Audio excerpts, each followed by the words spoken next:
கர்த்தருடைய பரிசுத்த நாமத்துக்கு மகிமை உண்டாவதாக.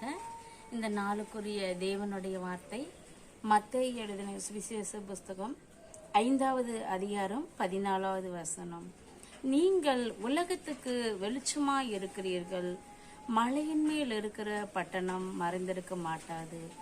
கிறிஸ்துவுக்குள் பிரியமான தேவ ஜனமே, ஏசப்பா பாருங்க, நம்ம ஒவ்வொரு பிள்ளைகளை பார்த்து நீங்க என்ன பண்ண உலகத்துக்கு வெளிச்சமா இருக்கிறீர்கள்னு சொல்லி இருக்கிறாங்களா? உலகத்துக்கு வெளிச்சம்னா ஒரு ஒளியாய் நமக்காக வந்தார் பிரியமானவர்களே.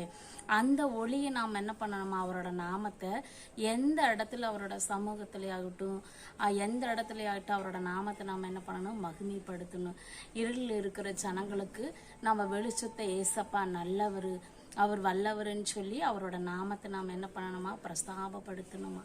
அப்படி இருக்கிற வேலையில கர்த்தர் நமக்கு இந்த இடத்துல சொல்லியிருக்கிறாங்க, நீங்க என்ன பண்ணணும்? மலையின் மேல் இருக்கிற பட்டணமா இருப்பீர்கள்னு சொல்லி. மலையின் மேல் இருக்கிற பட்டணத்தை இப்ப நம்ம சபைக்குள்ள இருந்தோம்னா அவரோட நாமத்தை நம்ம மகிமைப்படுத்துகிற வேலையில ஏசப்பா சொல்றாங்க, அநேக இடங்களில் நம்மளை பிரஸ்தாபப்படுத்துவாங்களா? அவரோட சுவிசேஷத்தை நம்ம அறிவிக்கிற வேலையில, அவரோட நாமத்தை நம்ம சொல்லுகிற வேலையில அநேக இடங்களில இந்த 70 நாட்கள்ல கர்த்தர் மகிமைப்படுவார் பிரியமானவர்களே. நாம ஒரு பொழுது மறைந்திருக்கவே மாட்டோம். ஏசப்பா நமக்கு பெரிய காரியங்களே செய்ய அவர் வல்லவராய் இருக்கிறார். நம்ம வெளிச்சமா இருக்கணும், வெளிச்சம் கொடுக்கிற பிள்ளைகளா இருக்கணும்.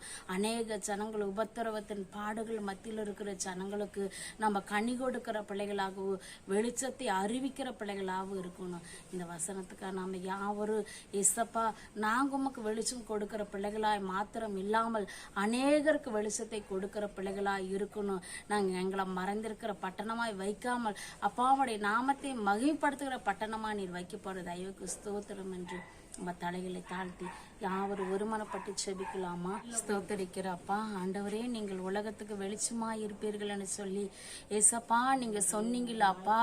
அப்படியாய் தகப்பனே, வியாதியோடு வேதனைப்படுகிற ஒவ்வொரு மக்களுக்கு ஒளியாய் வந்திருக்கிற இயேசு ராஜா, உம்முடைய நாமத்தை எங்கு மகிமைப்படுத்துகிற பிள்ளையா, உம்முடைய சுவிசேஷத்தை அறிவிக்கிற பிள்ளைகளாய் நாங்கள் இருக்கும்படி கர்த்தனை எங்களுக்கு உதவி செய்கிற தயவுக்காய் நன்றி செலுத்துகிறப்பா. அப்பா, எங்களை மலையின் மேல் இருக்கிற பட்டணமாய் மறைந்திருக்க மாட்டாதபடி வைத்திருக்கிற தயவுக்காய் நன்றி செலுத்துகிறப்பா.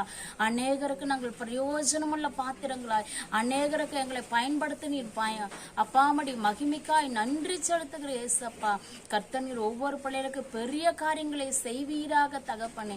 வெளிச்சமா இருக்கிற ஏசப்பா மடி முகம் நோக்கி எல்லா ஜனங்கள் உயிரடையும்படி என் தேவன் இரு பிள்ளைகளுக்கு உதவி செய்வீராக. இதுவரை நடத்தி குறைவின்றி காத்து மகிழ்வை கொடுக்கிற தேவன், இனிமேலும் நீங்க பிள்ளைகளுக்கு மகிழ்வை கொடுங்க ஏசப்பா. நீ வெளிச்சமாய் கூட இருந்து வழி நடத்துங்க என்று சொல்லிக்கிறப்பா. இந்த ஜெபத்துக்கு என் கர்த்ததாமே நீங்க பதில் செய்யுங்க என்று இயேசு கிறிஸ்துவின் நாமத்தில் சொல்லிக்கிறேன். ஜீவனுள்ள நல்ல பிதாவே, ஆமென், ஆமென்.